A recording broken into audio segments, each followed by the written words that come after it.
Hello বন্ধুরা, আমার নতুন একটি ভিডিওতে তোমাদের সবাইকে আবার একবার স্বাগত জানাচ্ছি।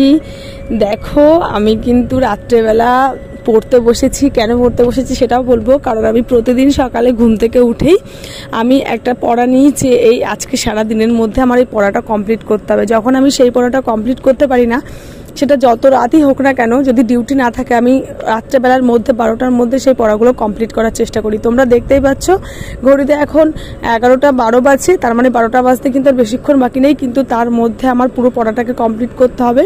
আমি নিয়েছিলাম রেলওয়ে চ্যালেঞ্জার থেকে ইতিহাস। এই ইতিহাসের 2 পেজ পড়লেই আমার মোটামুটি কমপ্লিট হয়ে যাবে।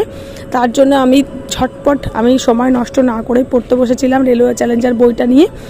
ইতিহাসের অনেকগুলো পেজই কিন্তু আমার পড়া হয়ে গেছিলো, অনেকগুলো পেজ পড়া হয়ে গেছিলো। এগুলো কিন্তু কেপি ডব্লিউবিপি পরীক্ষার আগেও কিন্তু আমি এগুলো খুব ভালো করে পড়েছিলাম।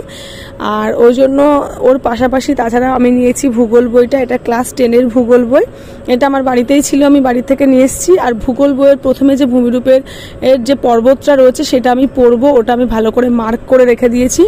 একবার রিডিং পড়ে যেগুলো ইম্পর্টেন্ট কোশ্চেন আছে সেগুলো সবই মার্ক করা আছে ওই ভূত্বক থেকে, ভূত্বকের পর্বত চ্যাপ্টার থেকে। তো ওটা হয়ে গেলে, ইতিহাসটা হয়ে গেলে ওটা পড়বো। পড়ে আমার রাত্রে 12টার মধ্যে আমার পড়াটাকে আমি কমপ্লিট দিয়ে দেবো। আর এটা আমার আজকের মতো টার্গেট। আর আমার পড়ার স্টাইলটা কেমন লাগলো অবশ্যই কিন্তু সবাই কমেন্ট করে জানাবে।